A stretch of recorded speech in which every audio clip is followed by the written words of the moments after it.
오늘 하나님께서 우리에게 주시는 말씀은 창세기 44장 32절부터 34절까지의 말씀입니다. 구약성경 72쪽입니다.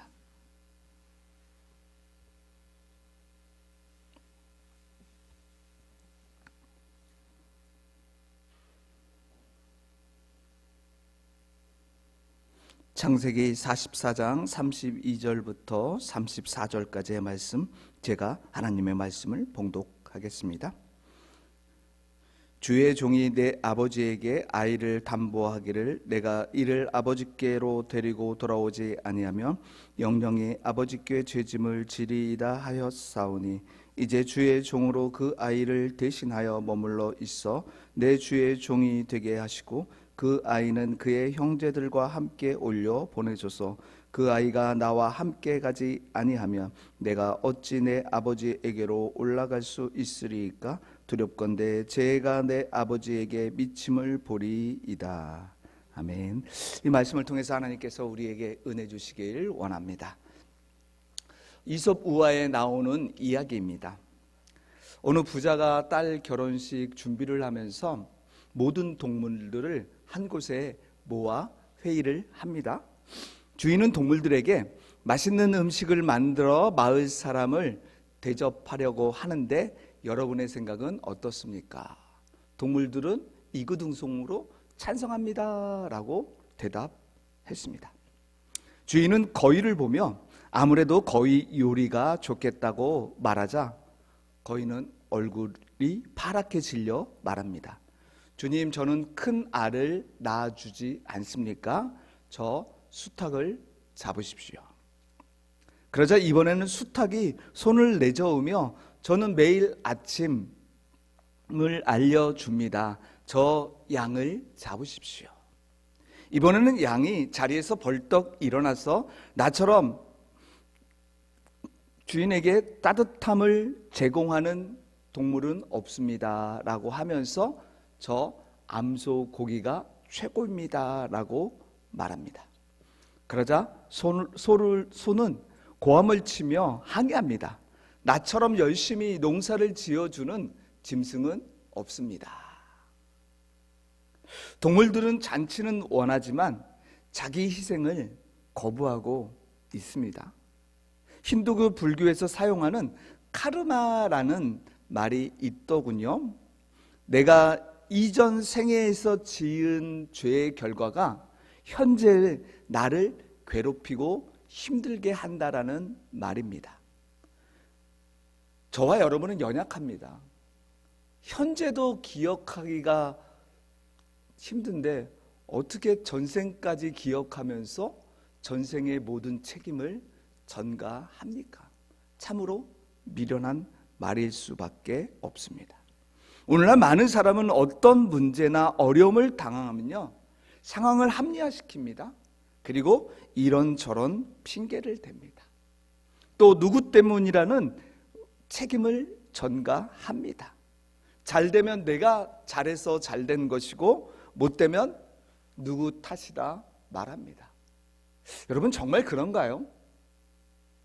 요즘 새벽기도 때 사순절 말씀을 묵상하는 중에 2주 전에 나누었던 말씀의 일부분을 잠깐 소개하려고 합니다. 창세기 4장을 보게 되면 가인과 동생 아벨 이야기가 나옵니다. 하나님께서는 가인의 제사를 받습니다. 가인의 제사를 받지 않고요, 아벨의 제사를 받게 됩니다. 가인은 분을 못 이겨서 이제 아벨을 돌로 쳐서 죽입니다. 하나님은 살인한 가인을 찾아와 이렇게 말씀합니다. 창세기 4장 7절입니다. 내가 선을 행하면 어찌 낯을 들지 못하겠느냐? 선을 행하지 아니하면 죄가 문에 엎드려 있느니라. 죄가 너를 원하나 너는 죄를 다스릴지니라.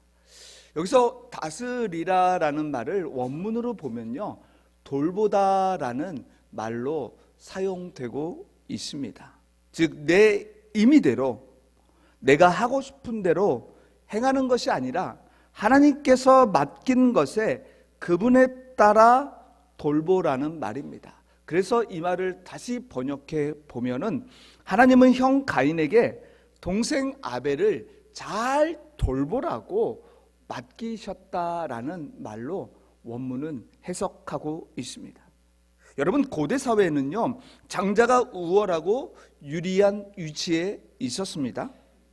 또 농경 사회도요, 장자에게 재산의 대부분을 물려 주었습니다. 근대화 이후에도요, 장남과 교육의 기회를 누리는 모습이 많았던 것을 우리 부모님들은 알고 있습니다. 이렇듯 장남과 동생의 관계는요, 사회적 차별의 축소판이 됩니다. 그런데 하나님은 뭐라고 말씀하십니까? 가진 자와 없는 자, 강한 자와 약한 자, 오래된 자와 새로운 자, 갑과 을이 서로 협력하고 더 나아가서 갑이 을을 돌아보길 원하십니다. 그래서 가인을 찾아와서 그가 돌아보아야 할 아벨을 하나님은 물었습니다. 내 아우 아벨이 어디 있느냐? 여러분, 그때 가인은요, 하나님 그걸 왜 제게 물어보십니까? 내가 내 아우를 지키는 자입니까? 대답합니다. 장남으로서 가족을 돌보고 부양할 책임을 부인하고 있습니다. 가인은 동생을 살해하고도 자기 책임이 아니라고 발뺌을 합니다. 사실 이런 태도는요, 타락한 인간의 중심적인 모습입니다. 자기 중심적인 모습에서 나오는 자연스러운 행동입니다. 그런데 여러분, 지금 가인이 이렇게 말하고 있는 모습을 어디서 보시지 않았습니까? 바로 그의 아버지 아담이 이랬습니다. 하나님께서 선악과를 따먹고 숨은 아담을 찾아와서 내가 어디 있느냐 물으셨습니다. 이는 죄짓고 숨어있는 아담이 선악과를 따먹은 것을 인정하며 회개할 수 있는 그 기회를 주시기 위해 이런 질문을 던지신 겁니다. 하지만 아담은 하나님의 물음에 하나님이 지으신 저 아담 하와가 저에게 따먹으라고 해서 따먹었습니다 라고 책임을 전가했습니다. 가인 역시 하나님께서 동생을 죽인 것에 대해 회개의 기회를 주셨지만 아버지처럼 내가 동생을 지키는 자 아닙니다 라고 이야기하며 회개의 기회를 놓쳐버렸습니다. 이후 가인은 저주를 받아 땅에서 유리하는 자로 살아가게 되었습니다. 여러분, 이런 가인과 아담의 모습은 오늘을 살아가는 우리들에게, 저와 여러분의 삶의 자리에 많은 것을 생각하게 합니다. 이런 하나님을 우리는 어떻게 믿고 따라가야 할까요? 그런데 여러분, 이렇게 아담과 가인과 정반대되는 모습을 하고 있는 것을, 즉 자신을 희생하며 책임지고 있는 한 사람을 오늘 본문에서 만나게 됩니다. 제가 아우를 지키는 자입니다 라고 이야기하고 있는 사람, 바로 야곱의 넷째 아들 유다입니다. 야곱의 아들들은 이스라엘 땅에 기근이 옵니다. 기근이 너무 오래되다 보니까 식량이 떨어졌습니다. 그래서 애굽으로 내려가서 식량을 구해 옵니다. 그런데 식량으로 잘 살다가 그 식량이 또 떨어졌는데 기근은 계속됐습니다. 다시 애굽으로 내려가야 했습니다. 그런데 이번에는 한 가지 조건이 있었습니다. 바로 총리가 되어 자신을 밝히지 않고 형들에게 양식을 주었던 요셉이 다시 애굽으로 내려올 때는 막내 베냐민을 데려오라고 이야기했습니다. 만약 데려오지 않는다면 당신은 양식뿐만 아니라 목숨까지도 잃을 것이다 엄포를 놓았지요. 이제 유다는 아버지 야곱에게 막내 베냐민을 꼭 데려가야 하는 이유를 자세하게 말씀드렸습니다. 야곱은 그 말을 듣고 너무나 기가 막혔습니다. 왠지 아십니까? 야곱이 제일 사랑했던 아내 라헬이 낳은 요셉이 죽었다고 생각하고 있었습니다. 그리고 라헬이 죽으면서 낳은 막내 아들 베냐민까지 데려가서 만약에 죽으면 어떨까 하는 그런 염려, 두려움 때문에 단칼에 거절합니다. 이때 유다는 자신의 생명을 담보로 해서 내가 반드시 베냐민을 데려오겠습니다 라는 말을 아버지와 약속합니다. 아버지 야곱은 마침내 허락합니다. 유다와 형제들은 이제 식량을 구하러 애굽으로 가지만 마음이 편치 않았어요. 어려운 문제를 안고 있었습니다. 먼저 양식을 잘 구해 가나안 땅에 돌아와야 합니다. 그리고 이미 애굽의 인질로 잡혀있던 둘째 시므온도 안전하게 데려와야 했습니다. 또 상실감으로 힘들어하는 아버지 야곱에게 생명과도 같은 아들 베냐민을 무사히 데려와야 했습니다. 이것저것 어려운 문제를 가득 안고 이제 마침내 애굽에 도착합니다. 그리고 애굽의 총리인 요셉 앞에 섰습니다.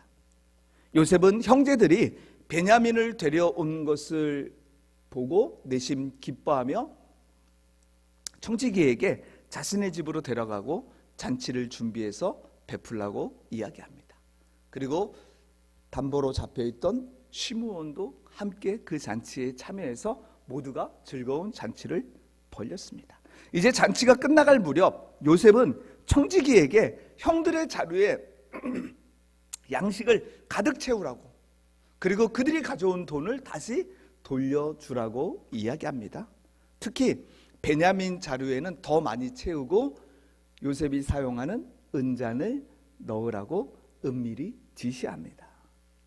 유다와 형제들은 이제 즐거운 잔치를 마치고 이제 고향길로 갑니다. 집을 향해 떠났지만 멀리 가지 못해 어려움을 당합니다. 요셉은 청지기를 불러 형제들에게 그들에게 할 말을 가르쳐 줍니다. 청지기는 형제들을 따라가 요셉이 가르쳐 준 대로 어찌하여 우리 주인 요셉의 은잔을 훔쳐가느냐고 호통칩니다. 형제들은 놀라며 우리는 그런 것을 훔친 사람이 아닙니다. 만약 누구에게 발견되든 그는 죽고 나머지는 종이 되겠다라고 장담합니다. 그러나 형제들의 말과는 달리 베냐민 자루에 요셉의 은잔이 나옵니다. 전혀 예상하지 못한 일입니다. 아무리 결백을 호소해도요, 물증이 나왔습니다. 베냐민은 꼼짝없이 노예나 죽음을 모면하지 못했을 것입니다. 결국 형제들은 성 안으로 다시 돌아와서 총리 앞에 씁니다. 이때 유다가 나섭니다. 모든 내용에 대한 것들을 이야기하고 중대한 결단을 합니다. 그것이 오늘 본문 44장 33절인데 우리 이 말씀 어떤 결단을 하며 요셉 앞에 이야기하는지 함께 읽었으면 좋겠습니다. 44장 33절 다 같이 함께 읽겠습니다. 이제 주의 종으로 그 아이를 대신하여 머물러 있어 내 주의 종이 되게 하시고 그 아이는 그의 형제들과 함께 올려 보내소서. 지금 유다는요, 베냐민이 죄인이라면요, 제가 그의 죄를 담당하겠습니다. 제가 노예가 되겠습니다라고 유다는 말하고 있습니다. 이 말을 다르게 표현하면 나는 내 아우를 지키는 자입니다 라고 말하고 있는 것입니다. 앞에서 말씀드렸듯이 가인은요, 동생을 모른다고 하면서 모든 책임을 다른 곳에 전가했습니다. 하지만 유다는요, 자신이 짓지 않는 죄임에도요, 모든 잘못은 제가 지고 가겠습니다라고 희생하며 책임지고 있습니다. 사실 요셉은요, 오늘의 이 장면까지 형제들의 문제를요, 바로 해결해 주지 않았습니다. 그러면서 오히려 형제들을 괴롭히고 시험했습니다. 그러나 유다가 오늘 솔선수범하는 모습을 본 요셉은요, 그동안 참아왔던 울음을 터뜨렸습니다. 22년 동안 풀리지 않고 굳게 닫혀있던 가정의 아픈 상처, 증오와 분노가 한순간에 사라졌습니다. 여러분, 지금 유다의 희생적인 사랑, 자기의 모든 책임을 지고 가는 그 모습으로 인해서 그 깨어진 가정이 회복되었습니다. 그러면서 그들이 어떻게 표현하는지 창세기 45장 15절은 이렇게 말씀하죠. 요셉이 형들과도 하나하나 다 입을 맞추고 부둥켜 안고 울었다. 그제야 요셉의 형들이 요셉과 말을 주고받았다. 여러분, 오늘날 우리가 사는 사회는 어떻습니까? 가인의 목소리로 가득 차지 않았습니까? 내가 아우를 지키는 자입니까? 내 코가 석자인데 내가 왜 남의 짐까지 져야 됩니까? 문제가 생기면 아담처럼 저 사람 때문입니다 라며 책임을 회피합니다. 무책임의 시대입니다. 또 자신은 희생하지 않지만 남에게 희생을 요구합니다. 그런가 하면 자신이 이익이 되면은요, 여러분 앞다투어 그 일을 합니다. 하지만 나에게 조금이라도 손해가 될 것 같으면요, 재빠르게 뒤돌아섭니다. 그런데 이런 모습을 오늘을 살아가는 지혜라고 사람들은 말합니다. 책임지지 않고 남의 탓만 하는 공동체는 어려움이 찾아오면 모래성처럼 쉽게 무너질 수밖에 없습니다.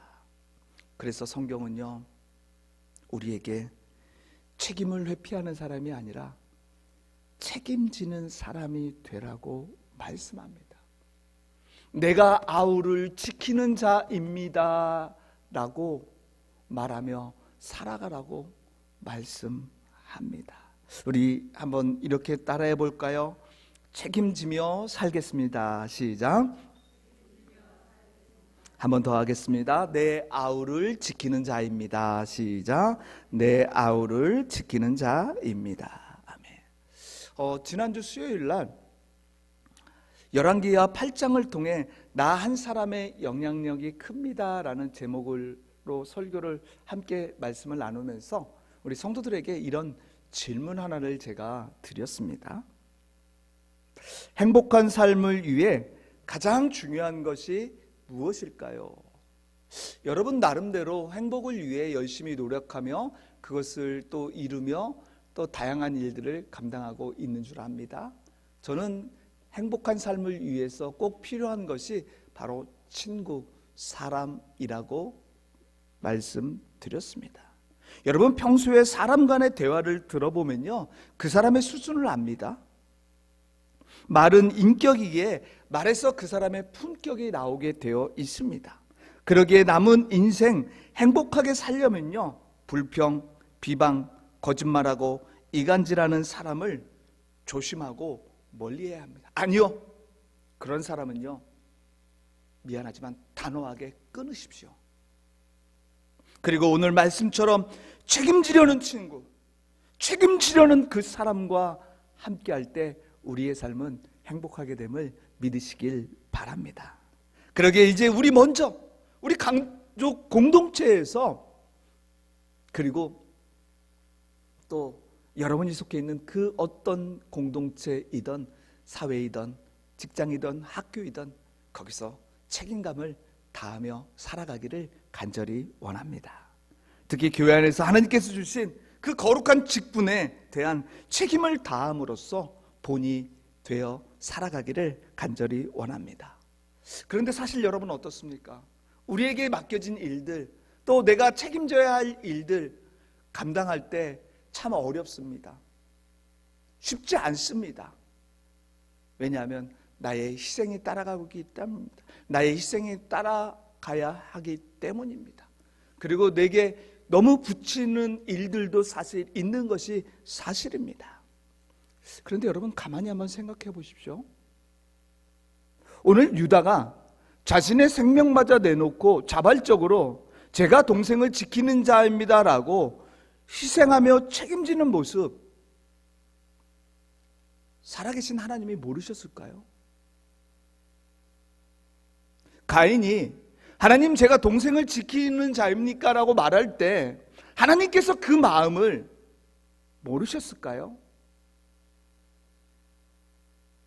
다 아십니다. 아니, 연약한 우리도요, 조금만 생각해 보면요, 그 사람의 마음이 어떤지 짐작하며 알 수 있을 때도 많이 있습니다. 하나님은 희생하며 책임지는 유다를요, 절대로 잊지 않았던 것입니다. 그의 이 모습을요, 기억하시면서요, 하나님께서는 마침내 그에게 큰 복을 주시는 것을 성경을 통해 우리는 확인하게 됩니다. 야곱이 죽음을 앞에 두고 이제 12아들을 불러 장차 될 일에 대한 모습을 예언하는 것이 창세기 49장에 나옵니다. 근데 유독 유다에게는요, 엄청난 축복을 해주고 있는 것을 봅니다. 창세기 49장 8절부터 10절까지 하는데요, 제가 이 부분을 좀 정리해서 이렇게 말씀드립니다. 유다야, 너의 형제들이 너를 찬양할 것이다. 너는 원수의 멱살을 잡을 것이다. 유다야, 너는 사자 같을 것이기에 누가 감히 범할 수 없다. 임금의 주의봉이 유다를 떠나지 않을 것이다. 통치자의 주의봉이 자손 만대까지 이를 것이다. 권능으로 그 자리에 앉을 뿐 메시아가 오시면 만민이 그에게 순종할 것이다. 여러분, 지금 야곱이 예언한 그대로요, 유다가 그 축복을 받게 됩니다. 이제 먼저 가깝게는 유다는 야곱 가정의 장자 역할을 하며 큰 지파가 됩니다. 이스라엘 역사에서 가장 빛나는 지파가 됩니다. 우리가 알고 있듯이 다윗과 솔로몬 왕이 유다 지파에서 나옵니다. 이스라엘이 남과 북이 나눌 때 남쪽 유다를 유다 지파가 지배합니다. 통치합니다.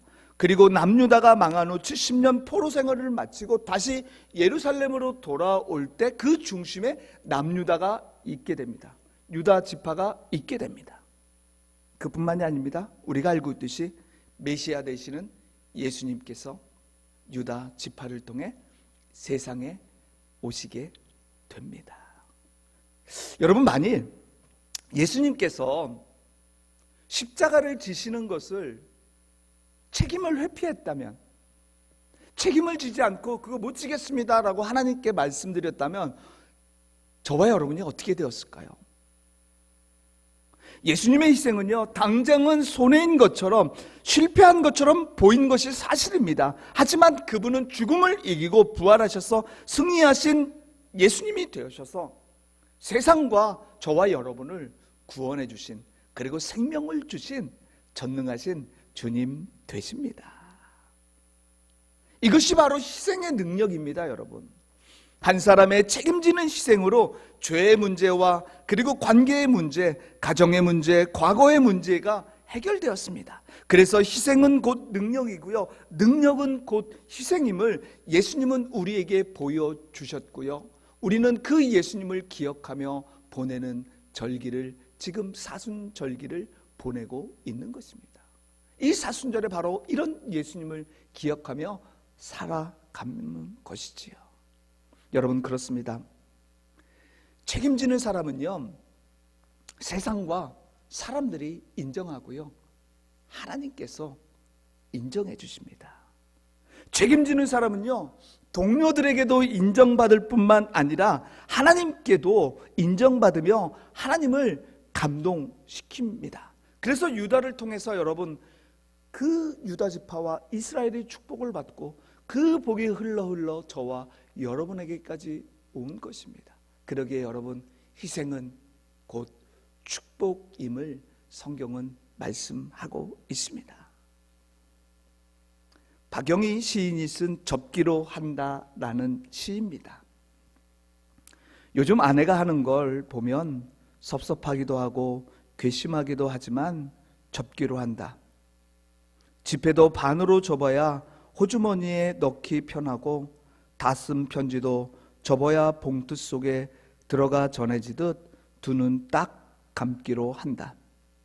하찮은 종이 한 장일지라도 접어야 냇물에 띄울 수 있고 두 번 접고 또 두 번 더 접어야 종이 비행기는 날지 않던가. 살다 보면 이슬비도 장대비도 한순간 햇살에 배겨 나지 못하는 우산 접듯 밤만 접기로 한다. 나는 새도 날개를 접어야 둥지에 들지 않던가.